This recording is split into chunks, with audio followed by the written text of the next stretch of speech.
மகாபாரதம் 8. சத்வத தர்மத்தின் குருவின் மரபு 1. ஜனமேஜயன் கூறினார்.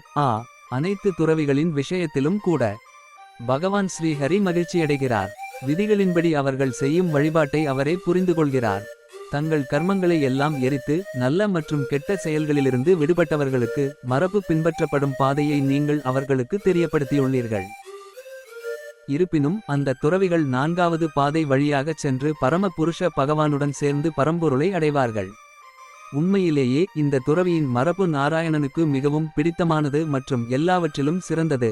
ஏனென்றால் சொல்லப்படுவது போல் அவர்கள் 3 பாதைகளிலும் சேர மாட்டார்கள். ஆனால் அழியாத ஹரியுடன் சேருவார்கள். உபநிடதங்களை கொண்ட வேதங்களை நாடி அவற்றை தொடர்ந்து ஓதுபவர்களை விட தனிமையில் இருப்பவர்களின் தலைவிதி பெரியது என்பதை நான் அறிவேன். இந்த மதம் எந்த தெய்வத்திடமிருந்து அல்லது முனிவரிடமிருந்து தோன்றியது? தனிமையில் இருப்பவர்களின் நடைமுறை என்ன?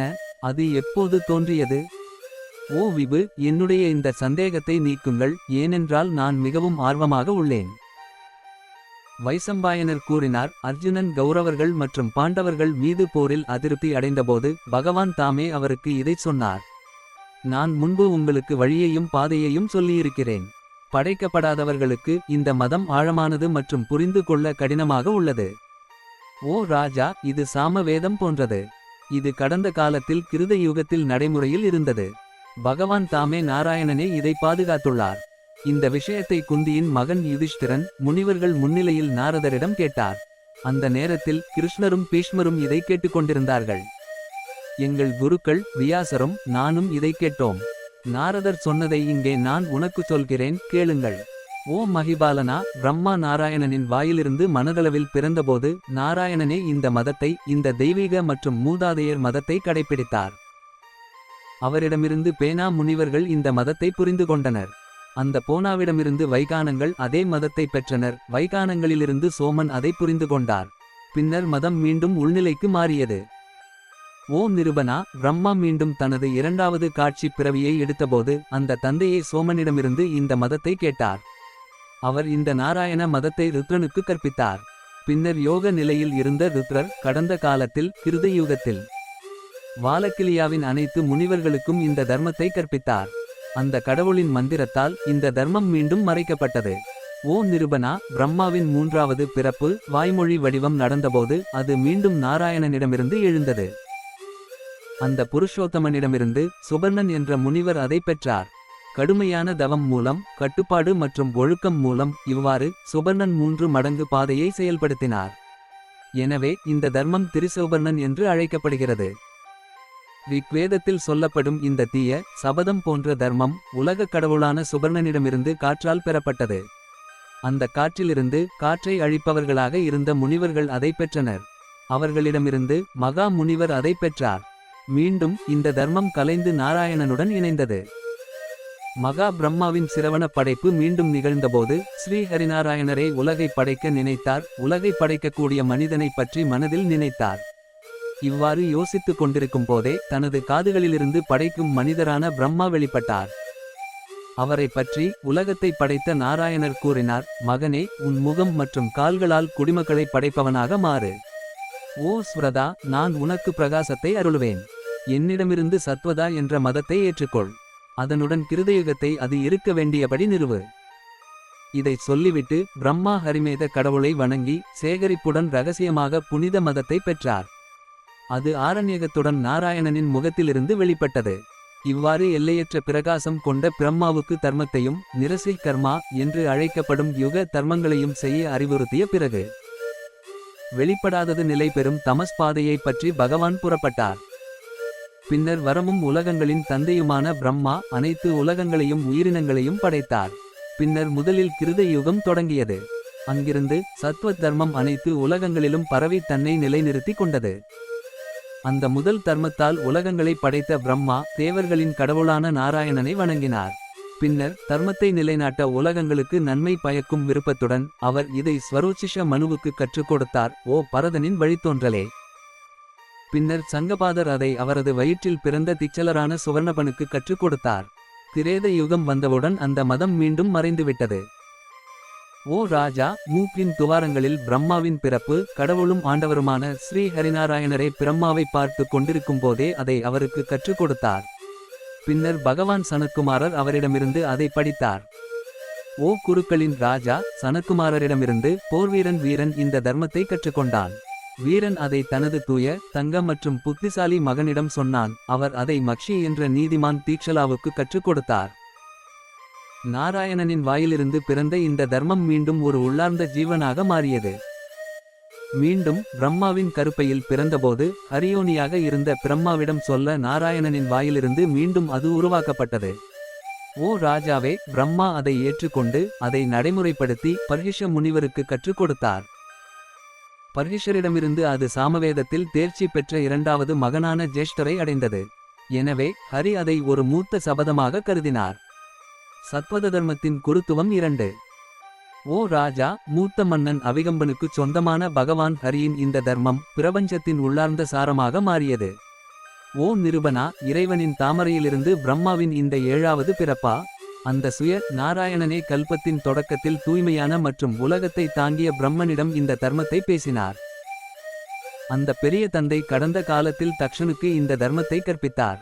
ஓ நிருபோதமனே, பின்னர் தக்ஷன் அதை தனது மூத்த பேரன் ஆதித்யனிடம் பேசினார். விவஸ்வந்தன் அதை அவரிடமிருந்து எடுத்துக்கொண்டார். பின்னர் திரேதா யுகத்தில் விவஸ்வந்தன் இந்த தர்மத்தை மனுவுக்கு கற்றுக் கொடுத்தார். அந்த மனு உலக நலனுக்காக இக்ஷக்குக்கும் இதை கற்றுக் கொடுத்தார். ஓ நிருபனா, இக்ஷக்கு சொன்ன இந்த தர்மம் அனைத்து உலகங்களிலும் பரவியுள்ளது. அழிக்கப்பட வேண்டிய கல்பம் மீண்டும் நாராயணனுடன் இணைகிறது. ஓ நிருபனா, யதிகளின் மதம் என்ன என்பது ஹரி கீதையில் உங்களுக்கு சுருக்கமாக விளக்கப்பட்டுள்ளது. நிருபனா, இந்த மதம் நாரதரால் உண்மையான நாராயணரான பகவான் ஜகந்நாதரிடமிருந்து இரகசியமாகவும் தொகுப்பாகவும் பெறப்பட்டது. இவ்வாறு இந்த முதல் பெரிய மதம் ஒரு கெட்ட அறிவு மற்றும் கடினமான ஒன்றாகும். இது சத்வதர்களால் அணியப்படுகிறது. இந்த அகிம்சை அறிவை முறையாக பயிற்சி செய்வதன் மூலம் பகவான் ஹரி மகிழ்ச்சியடைகிறார். இது ஒரு அமைப்பை கொண்டுள்ளது. சில இடங்களில் இது 2 அமைப்புகளை கொண்டுள்ளது. இது 3 அமைப்புகளாக பிரிக்கப்பட்டுள்ளது. இது 4 அமைப்புகளை கொண்டதாகவும் காணப்படுகிறது. ஹரி என்பது களம், படைக்கப்படாதது மற்றும் தூய்மையானது என்பதை அறிந்தவர். அனைத்து உயிரினங்களையும் 5 கூறுகளின் குணங்களையும் கடந்து செல்லும் வாழ்க்கை. 5 புலன்களையும் ஊக்குவிக்கும் மனம் அவரே. அவர் உலகத்தின் ஆசிரியர். அவர் உலகங்களை படைத்தவர். அவர் செய்பவர் மற்றும் இறைவன். அவர் வேலை மற்றும் காரணம். இந்த அழியாத நபர் தனது விருப்பப்படி விளையாடுகிறார். ஓ ராஜா, மனிதர்களில் சிறந்தவரே, உருவானவர்களுக்கு கடினமான இந்த தனிமை மதத்தை நான் குருவின் பிரசாதத்திலிருந்து எடுத்து உங்களுக்கு சொன்னேன். ஓ நிருபனா, அதிக தனிமைகள் இல்லை. இந்த உலகம் வன்முறையற்ற சுய விழிப்புணர்வுள்ள அனைத்து உயிரினங்களின் நலனில் ஈடுபட்டுள்ள துறவிகளால் நிறைந்திருந்தால் காமமும் செயலும் இல்லாத செயல் யுகம் எட்டப்பட்டிருக்கும். ஓ பிரஜாநாதனே, என் குருவும் மத அறிஞரும் இருவரில் சிறந்தவருமான வியாசர் தர்மராஜரிடம் இதைச் சொன்னார். அந்த நேரத்தில் முனிவர்கள் உடனிருந்தனர். கிருஷ்ணரும் பீஷ்மரும் கேட்டுக்கொண்டிருந்தனர். அவருக்கு முன் பெரிய துறவி நாரதர் வெள்ளை நிறத்திலும் சந்திரனைப் போல பிரகாசமாகவும் இருக்கும் பரம பிரம்மன் பேசினார். நாராயணனின் தனிமையான பக்தர்கள் அவருடன் இணைவார்கள். ஏகத்துவ மதத்தின் மகிமை 1. ஜனமேஜயன் கூறினார், கற்றறிந்தவர்கள் கடைப்பிடித்த இந்த பன்முக மதத்தை செய்யாமல் பிராமணர்கள் பல்வேறு சபதங்களை கடைப்பிடிக்காமல் இருப்பது எப்படி? வைசம்பாயனர் பதிலளித்தார், ஓ ராஜா, உடலை பிணைக்க 3 இயல்புகள் படைக்கப்பட்டுள்ளன. இவை சாத்விக, ராஜச மற்றும் தாமச இயல்புகள். உடலால் பிணைக்கப்பட்டவற்றில் ஓ குருகுலோத்வாகனா, சாத்வீகர்கள் மட்டுமே முக்தியை அடைவார்கள் என்று உறுதியாக இருப்பவன். ஓ மனிதர்களில் சிறந்தவனே, இங்கேயும் அவன் பரம புருஷர் நாராயணன் பரம புருஷர் என்பதை உணர்கிறான். நாராயணன் முக்திக்கு அடைக்கலம் என்பதையும் அவன் உணர்கிறான். அதனால்தான் அவன் சாத்வீகர் என்று அழைக்கப்படுகிறான். நாராயணனிடம் பக்தி கொண்ட தனிமையான பக்தர் அந்த பரம புருஷரை தொடர்ந்து நினைத்து தனது விருப்பங்களை அடைகிறார். பக்தர்கள் ஞானிகள் நல்லவர்கள் யாராக இருந்தாலும் ஸ்ரீஹரியே அவர்களின் நல்வாழ்வையும் காமவெறி கொண்டவர்களின் நல்வாழ்வையும் கவனித்துக் கொள்கிறார். மதுசூதனன் பிறக்கும்போது காணும் மனிதன் சாத்வீகனாக அறியப்பட வேண்டும். அவன் முக்தியில் உறுதியாக இருக்கிறான். தனிமையானவன் பின்பற்றும் இந்த மதம் சாங்கிய யோகத்திற்கு சமம்.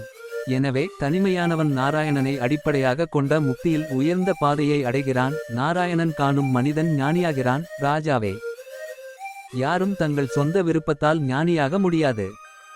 ரஜஸ் மற்றும் தமசின் இயல்புகள் கலந்தவை. ஓ மனிதனே, ஒரே கொள்கையின் அடிப்படையில் பிறந்த மனிதன் சாய்வின் பண்புகளை கொண்டிருப்பதால் ஹரி பிறக்கும் போதே அவரை பார்ப்பதில்லை. உலகத்தின் தந்தையான பிரம்மா அவரை பார்க்கிறார். அவரது மனம் காமத்தாலும் இருளாலும் நிரம்பி வழிகிறது. ஓ நிருபசிரேஷ்டனரே, தேவர்களும் முனிவர்களும் உண்மையுள்ளவர்கள் என்பது உண்மைதான். ஆனால் அவர்கள் தூய சாராம்சம் இல்லாததால் அவர்கள் செயல் சார்ந்தவர்களாக தோன்றுகிறார்கள். நிலையற்றவற்றின் உருவகம் நாராயணனைப் போன்றது 2. ஜனமேஜயன் கூறினார், ஓ முனிவர்களே, செயல் சார்ந்த மனிதன் எவ்வாறு பரம புருஷனுடன் இணைகிறான்? இதையெல்லாம் உங்கள் அனுபவத்தின்படி சொல்லுங்கள். அவரது போக்குகளை வரிசையாகச் சொல்லுங்கள். வைசம்பாயனர் கூறினார், மிகவும் நுட்பமான நன்மையின் குணங்களைக் கொண்ட 3 எழுத்துக்களால் ஆன செயல் சார்ந்த மனிதன் செயலற்ற நிலைக்குச் சென்ற பிறகு 25வது ஆன்மீக மனிதனால் இணைக்கப்படுகிறான். இவ்வாறு சாம்க்கிய யோகம், வேதாரண்யகம், பஞ்சராத்திரம் இவை அனைத்தும் ஒன்றோடொன்று இணைக்கப்பட்டு ஒன்றாகும். நாராயணனை நோக்கி இயக்கப்பட்ட இந்த மதம் தனிமையானவரின் மதம். ஓ ராஜா, கடலில் இருந்து எழும் மேகங்கள் தங்களை தாங்களே திரும்பப் பெறுவது போல இந்த அறிவு மேகங்கள் நாராயணனிடம் திரும்புகின்றன. ஓ குருநந்தன், இந்த சத்வத தர்மத்தை நான் உங்களுக்குச் சொன்னேன். நீங்கள் முடிந்தால் அதை சட்டத்தின்படி கடைப்பிடிக்கவும். இவ்வாறு அந்த பெரிய முனிவர் நாரதர் என் ஆசிரியருக்கு வெள்ளை உடை அணிந்த வீட்டுக்காரர்கள் மற்றும் எதிகளின் அழியாத தனிமையான பாதையைச் சொன்னார். வியாசர் ஞானி தர்மராயரிடம் அன்புடன் சொன்னது என்னவென்றால், ஆசிரியரிடமிருந்து வந்த அந்த கதையை நான் உங்களுக்குச் சொன்னேன். ஓ பூமிக்குரிய வாசஸ்தலமே, இது ஒரு தீய மதம். உங்களைப் போன்ற மற்றவர்களும் இதனால் மயங்குவார்கள். கிருஷ்ணர் உலகங்களை பாதுகாப்பவர், மயக்குபவர், அழிப்பவர். அவரே அனைத்திற்கும் காரணம். ஜனமேஜயர் கூறினார், சாம்க்கிய யோக, பஞ்சராத்திர, வேதாரண்யக இந்த அறிவுகள் உலகம் முழுவதும் பரவியுள்ளனவா? ஓ முனிவரே, அவை அனைத்தும் ஒரே குறிக்கோளை கொண்டதா அல்லது வெவ்வேறு குறிக்கோள்களை கொண்டதா? அவற்றின் போக்குகளை வரிசையாக விளக்குகிறேன். வைசம்பாயனர் கூறினார், ஞானி, பெரியவர், மிகவும் தாராள மனப்பான்மை கொண்டவர். சத்யவதி தீவின் நடுவில் பராசரரிடமிருந்து பெற்ற அந்த பெரிய முனிவரே, அறியாமையின் இருளை அகற்றுபவரை நான் வணங்குகிறேன். பிரம்மாவுக்குப் பிறகு 6வது பெரிய முனிவரும் அர்ஷேய விபூதருடன் தொடர்புடையவரும் நாராயணனின் ஒரே மகனுமான அஞ்சஜனனுடன் தொடர்புடையவருமான அந்த பெரிய முனிவரே, வேதங்களின் பெரிய புதையலான அந்த தைபாயனரை நான் வணங்குகிறேன். வேதங்களின் பெரிய குருவான அவர் ஆரம்பத்தில் நாராயணனால் ஒரு மகனாக படைக்கப்பட்டார். அவர் பெரும் சக்திகளை கொண்டவர். அந்த மகரிஷி அஜமும் புராணமும் ஆவார். ஜனமேஜயன் கூறினார், ஓ பிராமணரே, வசிஷ்டரின் மகன் சக்தி என்றும் சக்தியின் மகன் பராசரர் என்றும் பராசரரின் மகன் கிருஷ்ணத்வபாயர் என்றும் நீங்களே முன்பு சொன்னீர்கள். இப்போது அவர் நாராயணரின் மகன் என்றும் சொல்கிறீர்கள். எனவே இதற்கு முன்பு வியாசர் நாராயணனிடமிருந்து மற்றொரு பிறவி எடுத்தாரா? தயவு செய்து அதை எனக்குச் சொல்லுங்கள். வைசம்பாயனர் கூறினார், எங்கள் குரு தர்மிஷ்ட வியாசர் வேதங்களின் அர்த்தத்தை புரிந்து கொள்ள இமயமலையின் அடிவாரத்தில் தவம் செய்து கொண்டிருந்தபோது நாங்கள் அவரது சேவையை செய்தோம். சுமந்தன், ஜைமினி, பைலன், 4வது வியாசரின் மகன் நான் சுகன். அந்த மகா முனிவர்கள் பேய்களால் சூழப்பட்ட ஒரு அசுரனைப் போல பேய்களால் சூழப்பட்டிருக்க ஒப்புக்கொண்டோம். வேதங்களின் விளக்கத்திலும் பாரதத்தின் அர்த்தத்திலும் ஒருமனதாக ஈடுபட்டிருந்தவருக்கு நாங்கள் சேவை செய்தோம். உரையாடலின் நடுவே நாங்கள் அவரை கேட்டபடி அந்த த்விஜோத்தமன் நாராயணனிடமிருந்து தனது பிறப்பு கதையை சொல்லி வேதங்களின் அர்த்தங்களையும் பாரதத்தின் அர்த்தத்தையும் விளக்கினார். ஓ விப்ரா, இந்த உன்னத கதையை கேளுங்கள். இதை நான் தவத்தின் மூலம் அறிந்தேன். பிரம்மாவின் 7வது கல்பத்தில் மக்களை படைப்பதற்காக மங்களகரமான மற்றும் சிறந்த யோகியான ஸ்ரீமன்னாராயணர் முதலில் தனது தொப்புளிலிருந்து பிரம்மாவை படைத்தார். பின்னர் தன்னை காட்ட பிரம்மா அவரிடம் கூறினார், நீ என் தொப்புளிலிருந்து பிறந்தாய், மக்களை படைக்க தகுதியானவன். எனவே உணர்வுள்ள மற்றும் உணர்வற்ற குடிமக்களை உருவாக்கு.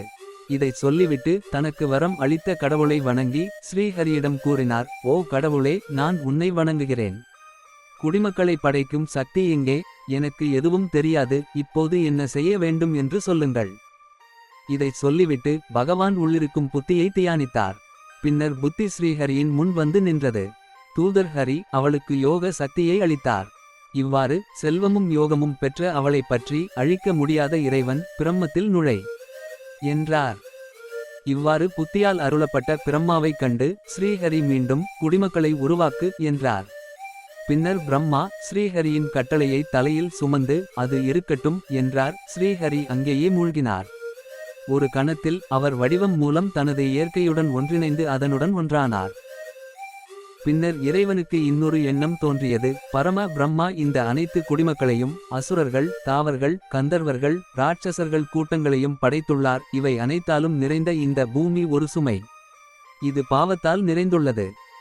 பல சக்திவாய்ந்த அசுரர்கள், தாவர்கள் மற்றும் ராட்சசர்கள் இந்த பூமியில் பிறந்து தவம் மூலம் வரங்களை பெறுவார்கள். வரங்களால் ஆசீர்வதிக்கப்பட்ட அவர்கள் தவம் செய்த தேவர்கள் மற்றும் முனிவர்களை வேதனைப்படுத்துவார்கள். பின்னர் பூமியின் இந்த சுமையை நான் குறைப்பது பொருத்தமாக இருக்கும். பின்னர் பூமியின் இந்த தெய்வம் பாவிகளின் கட்டுப்பாட்டாகவும் துறவிகளின் பாதுகாப்பாகவும் இருந்த பிறகு எல்லாவற்றையும் தாங்கிக் கொள்ள முடியும். நானே பாதாள உலகில் இருந்து இந்த பூமியை சுமந்தேன். நான் அதை இவ்வாறு தாங்கியதால் இந்த பூமி விலங்குகளை தாங்குகிறது. எனவே நான் அவதாரம் எடுத்து இந்த பூமியை பாதுகாப்பேன். இவ்வாறு நினைத்து மதுசூதன் பகவான் அவதாரத்திற்காக பல வடிவங்களை படைத்தார்.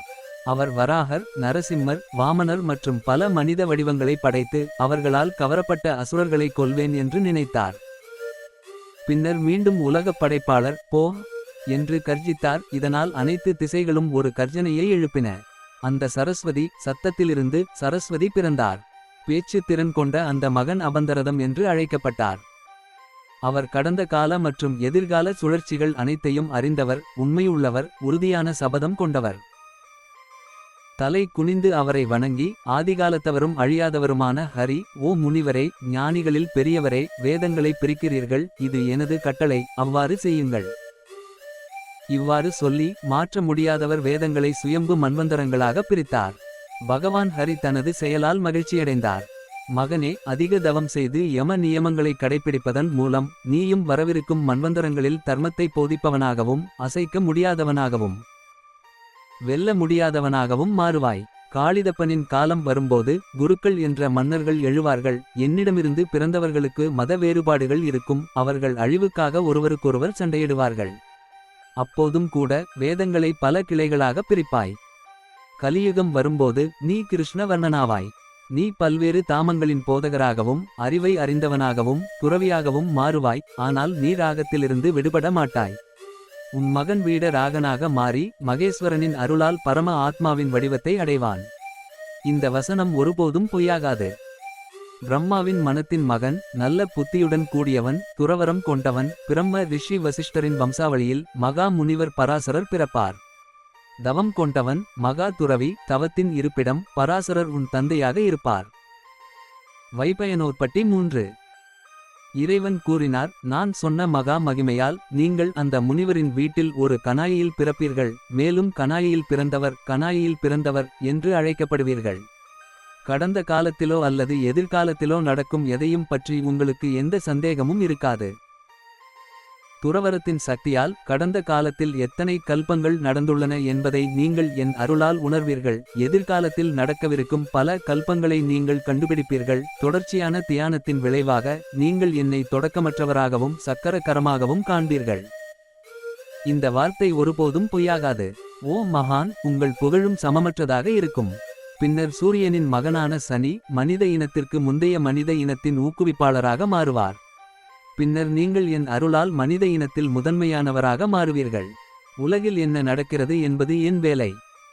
ஒருவர் தன்னை தவிர வேறு எதையாவது பற்றி சிந்திக்கிறார் என்பது இல்லையா? நான் மட்டுமே ஆசையால் எல்லாவற்றையும் செய்கிறேன். இவ்வாறு மாறாதவரான சரஸ்வத் முனிவரிடம் இறைவன் பேசிய பிறகு, போ, உன் வேலையைச் செய் என்றார். இந்த வழியில் இறைவனின் அருளால் அவரது கட்டளைப்படி நான் மாறாதவராக மறுபிறவி எடுத்தேன். மீண்டும் நான் வசிஷ்டரின் மகனான வியாசராக மறுபிறவி எடுத்தேன். இப்போது நாராயணனின் அருளால் எனது முந்தைய பிறவியின் கதையை நான் உங்களுக்குச் சொன்னேன். இந்த வழியில் நான் நாராயணனின் மூலகத்திலிருந்து பிறந்தேன். ஓ பக்தர்களில் மிகப் பெரியவரே, நான் மிகுந்த ஒருமைப்பாட்டுடன் இவ்வளவு வேதனையான மகா தவத்தை செய்தேன். அதிலிருந்து இதையெல்லாம் நான் அறிந்தேன். இதோ என் பக்தர்களே, உங்கள் மீதுள்ள அன்பினால் இந்த கதை முழுவதையும் நான் உங்களுக்குச் சொன்னேன். வைசம்பாயனர் கூறினார், மனிதகுலத்தின் தந்தையே, இப்படித்தான் எங்கள் குருவான மாசற்ற வியாசரின் கடந்த கால பிறப்பை சொன்னேன். இப்போது நீங்கள் கேட்ட மற்றொரு கேள்விக்கு நான் பதிலளிப்பேன், கேளுங்கள். சாம்க்ய யோகம், பஞ்சராத்திரம், வேதம், பாசுபதம், இந்த தரிசனங்கள்தான் நான் சொன்ன தரிசனங்கள் என்பதை புரிந்துகொள். சாம்கியருக்கு சொன்னவர் கபிலர். அவர் உயர்ந்த முனிவராக கருதப்படுகிறார். யோகத்தை சொன்னவர் பண்டைய ஹிரண்யகர்பரே, வேறு யாருமல்ல. அவர் அபந்தரதர் என்று அழைக்கப்படுபவர் அல்ல. அவர் வேதங்களின் ஆசிரியர் என்று கருதப்படுகிறார். சிலர் அவரை பண்டைய கருப்பை என்று அழைக்கிறார்கள். உமாவின் தந்தை, பூதத்தின் தந்தை, ஸ்ரீகந்தரின் தந்தை மற்றும் பிரம்மாவின் மகன் சிவன் இந்த பாசுபதமதத்தை எந்த தயக்கமும் இல்லாமல் பேசியுள்ளார். சரியான பஞ்சராத்திரத்தை அறிந்தவர் அந்த நாராயணன், சுய கடவுள்.